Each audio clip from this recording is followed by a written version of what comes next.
Hola a todos, vamos a ver si se enciende la webcam y empezamos la clase.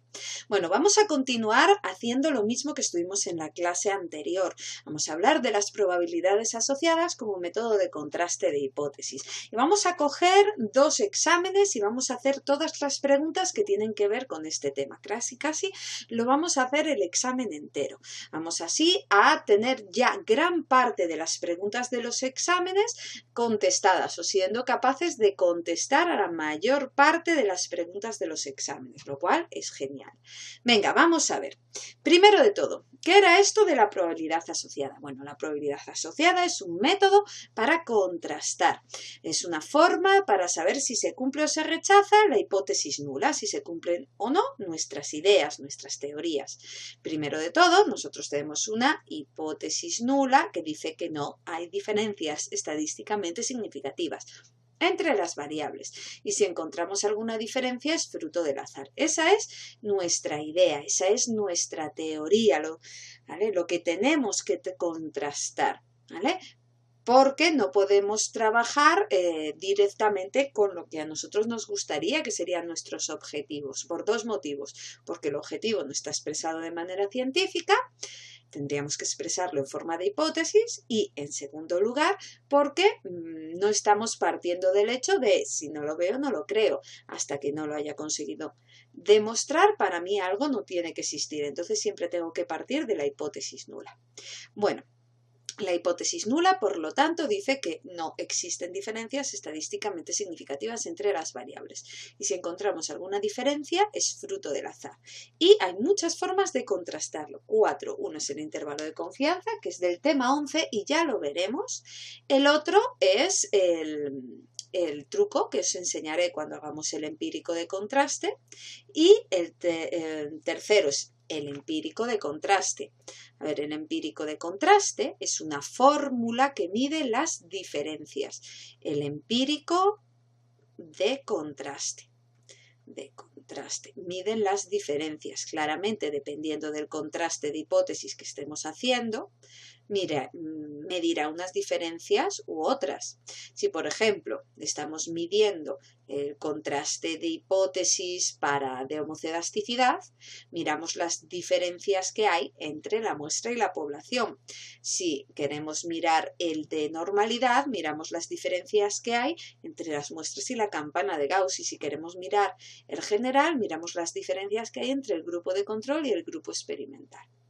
Este empírico os será para la homocedasticidad la F, para el contraste general la T de Student y la Z, y para la normalidad el chi cuadrado y el Kolmogorov-Smirnov. Ahí las tendríamos. ¿Y qué hago con esa fórmula? La fórmula me da un resultado que mide las diferencias, pero ¿cómo saber si son muchas o son pocas? Bueno, pues para eso me ayuda el valor teórico crítico o ideal. El valor teórico crítico o ideal es el valor máximo que no deberían de sobrepasar las diferencias. Es un valor que más de ahí no debe pasar. Bueno, este valor teórico crítico o ideal, el valor teórico crítico o ideal, hay que tener todos esos nombres, me dice como el punto de corte, es como un punto de corte que no deberían de sobrepasar las diferencias. Y es así el valor máximo que deberían de tener estas diferencias para que se acepte la hipótesis nula. Por lo tanto, este valor teórico que se sacan de las tablas, cada uno de la tabla correspondiente, tendría que ser mayor que el empírico de contraste para que se acepte la hipótesis nula. Este método lo empezaremos a ver en la próxima clase, y empezaré a hablaros de él en la próxima clase y empezaremos a hacerlo ya estamos encima del casi.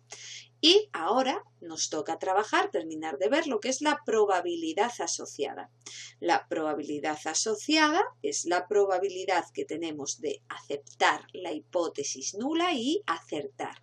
¿Vale? O sea, de decir que la hipótesis nula es de verdad y haberlo hecho bien. ¿vale? Y no haberse equivocado. Esa es la probabilidad asociada. Esta probabilidad asociada, por supuesto, también hay para la homocelasticidad, también hay para la normalidad y también hay para el general.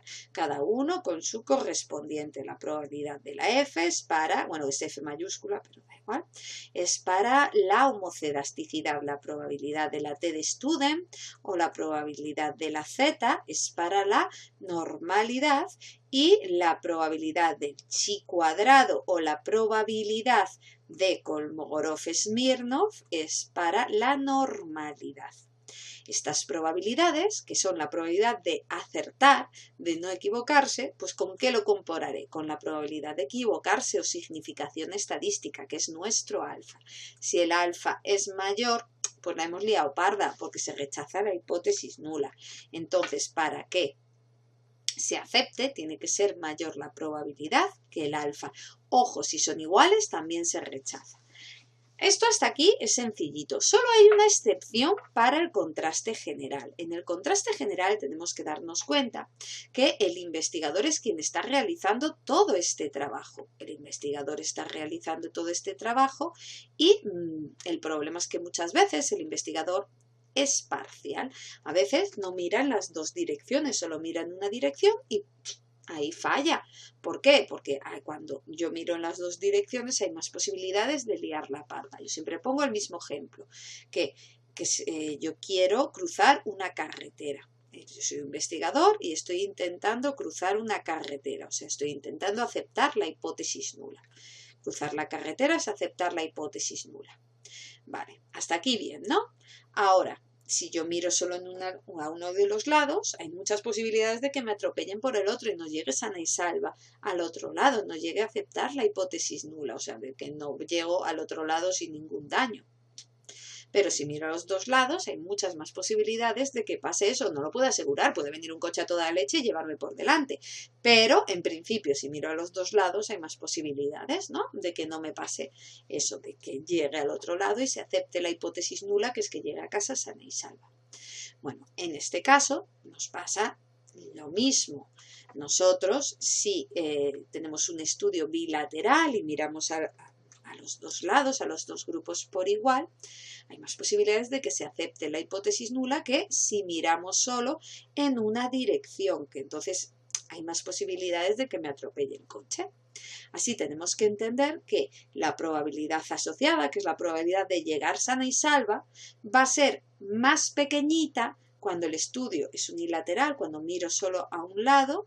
Cuando es unilateral, es menor que cuando trabajamos con un estudio bilateral. ¿Vale? Si tenemos una probabilidad bilateral, es mayor. ¿Cuánto? Pues el doble. Tenemos, porque miro en los dos lados, tengo el doble de posibilidades de que no me atropelle. Así, si a mí me dan la probabilidad unilateral y yo necesito la bilateral, lo único que tengo que hacer es multiplicar por 2. Y al revés, si tengo la bilateral y quiero la unilateral, solo tendré que dividir entre 2. Ahora vamos a coger unos exámenes y vamos a ir haciendo preguntitas. A ver si quiere. Abro aquí el examen primero 2018 septiembre. En el examen 2018 septiembre solo vamos a buscar la segunda parte del enunciado. O sea, es un examen de 2 enunciados, pues vamos a fijarnos solo en el segundo. El primero no nos va a interesar, ¿vale? Porque el primero es de puntuaciones típicas y eso ya lo hemos hablado.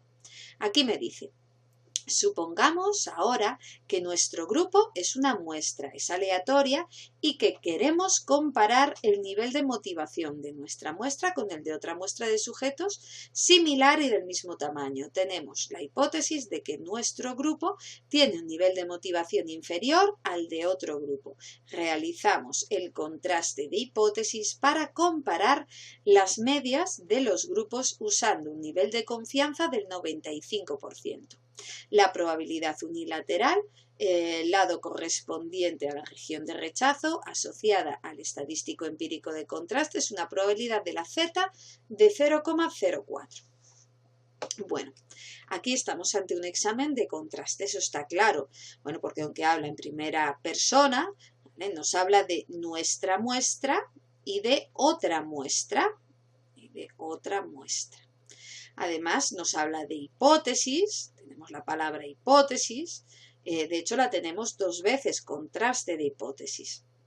Y nos dan también la palabra nivel de confianza y el verbo desiderativo y de intención, que no se me olvide, queremos comparar. Entonces sabemos que es un examen de contraste. Vamos a ver si el estudio es unilateral o bilateral. Para ello tengo que irme a la frase donde aparece por primera vez la palabra hipótesis.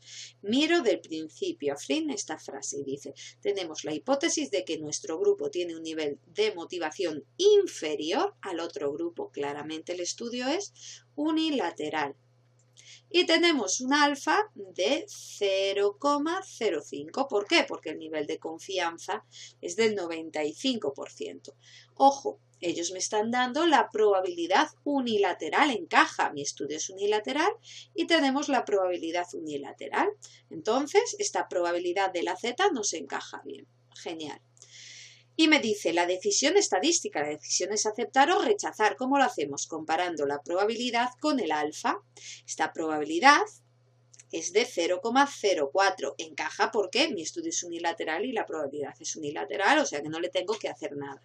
Y el alfa es 0,05. Aquí puedo ver que el alfa es más grande que la probabilidad y eso significa que se rechaza la hipótesis nula. Si es más grande o igual, se rechaza.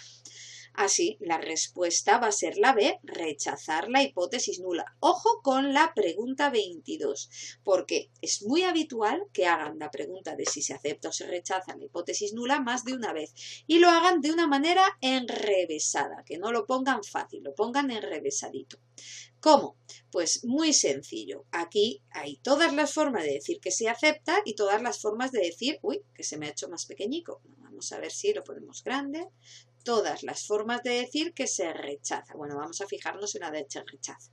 Dice, se rechaza claramente, se acepta la hipótesis alternativa, no se puede rechazar la hipótesis alternativa, las diferencias se deben al grupo o a la variable independiente, que es más habitual de hecho. El grupo de control es mayor que el grupo experimental, las diferencias son distintas a 0, la probabilidad es menor que el alfa y las diferencias son significativas. Todas estas son formas de decir lo mismo, que se rechaza la hipótesis nula. ¿Por qué lo digo? Porque mirar lo que me dice la pregunta 22. ¿Puede decirse que hay diferencias estadísticamente significativas entre las medias de los grupos? ¿Qué me están preguntando? Me están preguntando si se rechaza la hipótesis nula. Bueno, como me están preguntando si se rechaza la hipótesis nula, la respuesta es sí, porque hemos visto que era el alfa mayor que la probabilidad. Entonces se rechaza la hipótesis nula. Quitamos esto. Y cogemos la siguiente pregunta. Vamos a hacer solo la 23 y la 24, porque la 25 es sobre el efecto estadístico, que es una cosa que veremos cuando terminemos de ver el contraste de hipótesis en todas sus versiones. Además, eso también es una cosa que preguntan mucho, pero bueno, paso a paso. Dice aquí, suponiendo que hemos rechazado la hipótesis nula, las diferencias empíricas entre las medias de los grupos es grande en términos absolutos. Si os fijáis, ¿qué hicimos nosotros? Rechazamos la hipótesis nula. Y la tercera pregunta que me dice, oye, rechazamos la hipótesis nula, o sea que me lo está reafirmando. Rechazamos la hipótesis nula. Las diferencias empíricas entre las medias de los grupos es grande en términos absolutos. Esto es una pregunta trampa. Esta es una respuesta trampa. Porque no tiene por qué ser en valor absoluto grande las diferencias, o sea, no tiene que haber mucha distancia entre una media y la otra para que se rechace la hipótesis nula. Porque puede que las diferencias sean pequeñas pero sean significativas y también puede pasar al contrario. Os voy a poner un ejemplo. Yo tengo 2 muestras con cociente intelectual, platicúrticas en este caso, de forma mucha diversidad, mucha variabilidad. Uno tiene una media de 100 y una desviación típica de 35. Y el otro tiene una media de 120. Tiene una media de 120 y una desviación típica de 45. En estos casos hago el contraste y me dará que realmente la diferencia entre uno y otro no es significativa. Hay mucha distancia Entre el primer grupo y el segundo grupo hay 20 puntos de distancia, pero esas no son significativas porque no solo depende de los números de la media para saber si son significativas o no, dependen también de las varianzas o lo que es lo mismo, de la desviación típica al cuadrado. Así, cuanto más heterogéneo es el grupo, mayor pueden ser las diferencias y que todavía se cumpla la hipótesis nula. Eso lo tengo que tener en cuenta. Así, en este caso, por ejemplo, se cumpliría la hipótesis nula. Esto es para que veáis que puede haber diferencias de medias muy grandes y que se cumpla la hipótesis nula, porque tiene que ver con muchos más aspectos. O también puede pasar al contrario, que haya muy poca distancia entre uno y otro, medio punto de diferencia, veremos algunos exámenes así, pero que resulte que sí que hay diferencias significativas. Todo es cuestión de muchos más factores, entre ellos las varianzas. Es la B la respuesta, creo, porque dice la diferencia encontrada entre las medias se debe a la variable independiente. Está así. Se debe a la causa. Estamos ante el contraste de hipótesis que queremos mirar si hay causa-efecto. Si se rechaza la hipótesis nula, es que sí que funciona la causa. La variable independiente sí que está funcionando. Entonces la B es la respuesta correcta. Y la C dice, la diferencia encontrada entre las medias es aleatoria. Esto es mentira, porque si la diferencia es aleatoria, es fruto del azar, es que se cumple la hipótesis nula. Entonces la respuesta correcta hemos visto que es la B. Ahora voy a quitar esto de aquí para que no nos distraiga y miramos la pregunta 24. La pregunta 24 tiene mala leche. Vimos una igual en la clase anterior. Una donde la pregunta 24 cambia de hipótesis alternativa, cambia de un estudio unilateral o no bilateral o al revés, en la propia pregunta. Se verá claro porque nos hablarán de eso, que cambia la hipótesis alternativa. Recordar, la hipótesis nula, es la hipótesis alternativa la que es unilateral o bilateral. Y dice aquí, supongamos ahora que el investigador no tiene ninguna hipótesis sobre la dirección de las diferencias entre las medias y hace el contraste de medias con la hipótesis alternativa de que no existen diferencias entre las medias. O sea que hemos pasado de un estudio unilateral a un estudio bilateral. Y me dice, ¿cuál sería la decisión estadística? La probabilidad unilateral de la Z es 0,04, pero ahora es que mi estudio es bilateral, o sea que la probabilidad de la Z bilateral será el doble, será 0,08. Así, esta probabilidad de 0,08 la tendré que comparar con el alfa, que el pobre no ha cambiado, sigue siendo 0,05 y veo que ahora sí que es más grande la probabilidad que el alfa. Sí que es más grande la probabilidad que el alfa y por lo tanto no se rechaza la hipótesis nula. No se puede rechazar la hipótesis nula, se acepta. ¿Vale? Bueno, pues ya vemos, hemos terminado ya un examen de probabilidad. Ahora vamos a coger otro, este es un poco más enrevesado. Vamos a coger este de aquí y a ver qué tal se nos da. Bueno, este ya veis que es larguito, tiene una matriz de datos y además me da muchos datos ya calculados. Y vamos a hacer unas cuantas preguntas con todos estos datos, pero primero vamos a analizar este enunciado tan largo. Dice así, un equipo de investigación de médicos y psicopedagogos está realizando un estudio para comprobar el efecto del estrés en la sintomatología asmática. Según los primeros indicios de los que parten, creen que efectivamente existe un efecto de la primera variable sobre la segunda y quieren probar dicha hipótesis. Si esta se viera confirmada, propondrían al gerente del hospital que antes de medicar a los pacientes asmáticos se les hiciera un estudio psicológico para evaluar el grado de estrés y tratar esta patología si la hubiera. El grado de estrés se recodifica a una escala de alto, medio, bajo, mientras que la gravedad del asma se ha medido con un espirómetro digital que indica la cantidad de aire expirado. expirado, perdón, tras una inspiración profunda. Para contrastar la hipótesis se utilizarán solo los niveles de estrés, alto y bajo, evidentemente a mayor gravedad del asma, menor aire expulsado. Se supone normalidad y homocedasticidad de varianzas. Bueno, es un examen de contraste donde el equipo de investigadores está hablando en tercera persona, entonces son los investigadores, y bueno, aquí nos están hablando de, bueno, nos hablan de dos grupos porque aunque politomicen esta variable estrés, que en principio es cuantitativa, por naturaleza es cuantitativa, pero aquí le han dicho que solo trabajarán con 3 opciones, después la dicotomizan para poder trabajar con ellos, o sea que al final acaban dicotomizando esta variable. Y la otra es la inspiración, ¿no? Esto del aire expirado, una cosa así, que eso, bueno, un espirómetro digital, que son cosas que sirven para expirar. Bueno, o sea, para probar si respiras bien o no.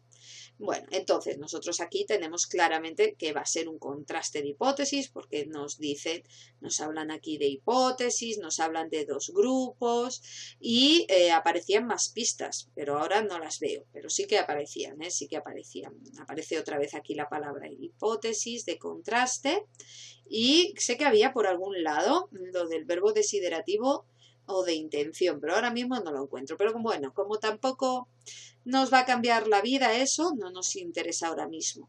Bueno, tenemos aquí la primera vez que dice hipótesis y en esa frase es donde vamos a saber si es unilateral o bilateral. Pues venga, vamos a leerlo. Mira, aquí quiere probar, ahora lo acabo de ver. El verbo desiderativo más un infinitivo.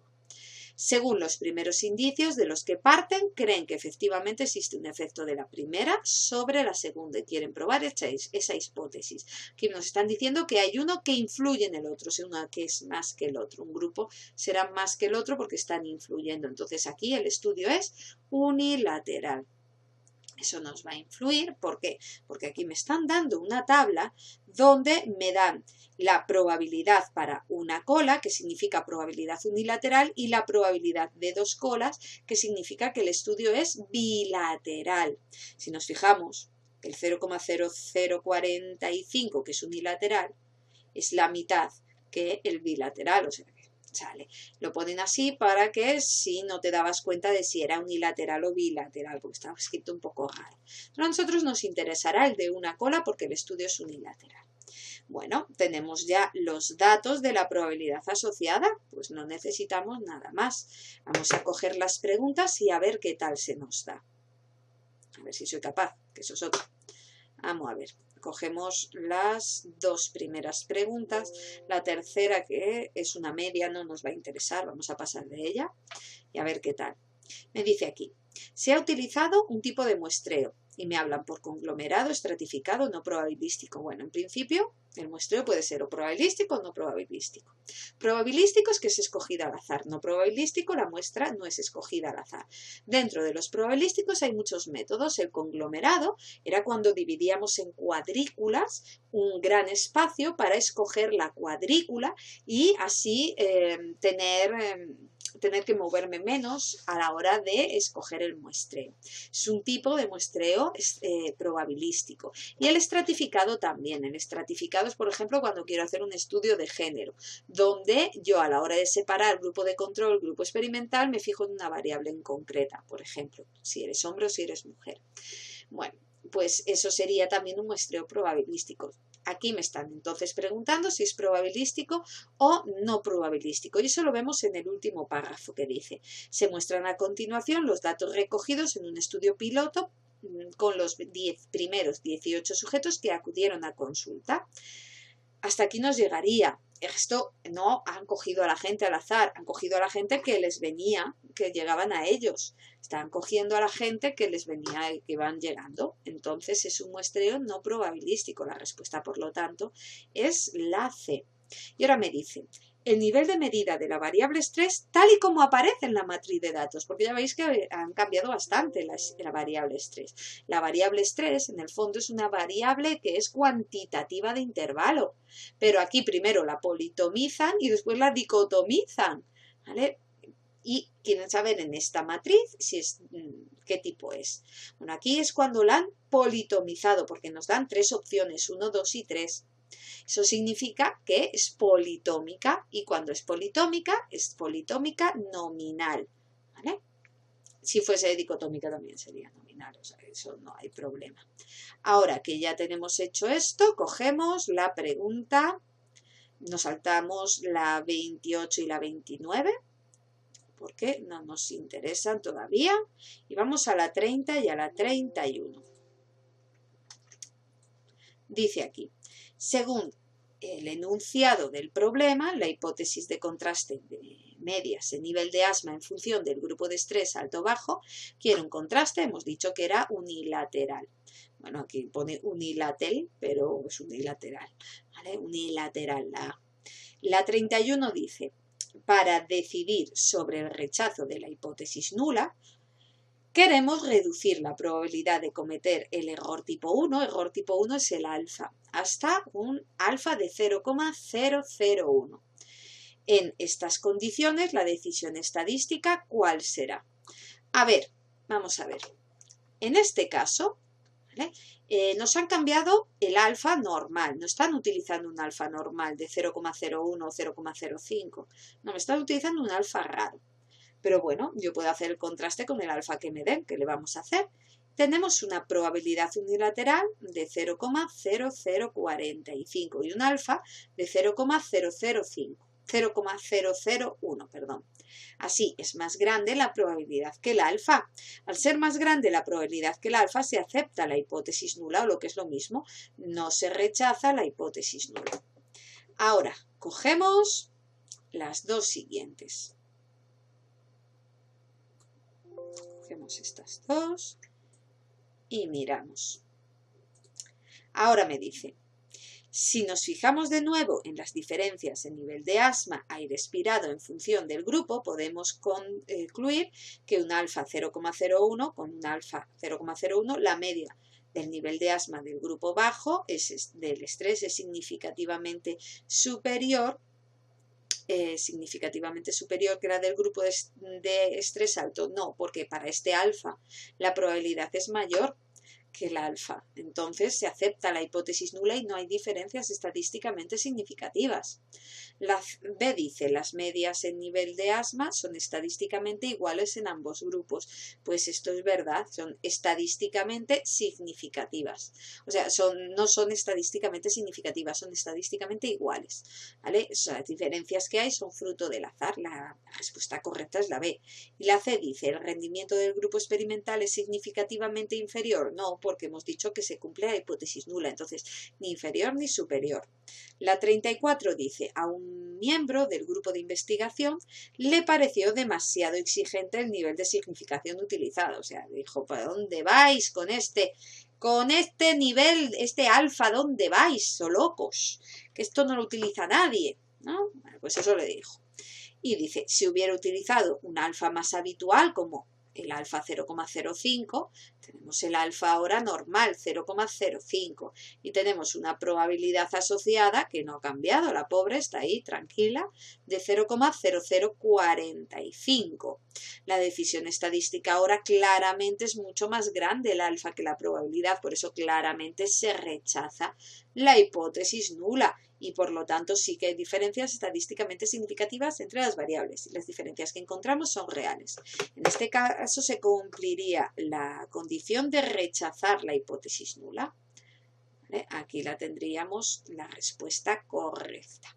¿Vale? La B no puede ser porque no es la misma que antes, ¿vale? Porque dice el valor empírico es el mismo, eso no tiene que ver. Y la C no podemos saberlo sin hacer nuevos cálculos. Ya veis que sin hacer ningún cálculo más lo he conseguido. Con las probabilidades asociadas no hace falta hacer más cálculos. Pues bueno, ya veis que no es nada complicado, son bastante sencillos esto de las probabilidades asociadas. La 35 también la veremos más adelante. Y creo que nada más y nada menos. El próximo día más y sobre todo, mucho mejor. Hasta luego. Chao, chao.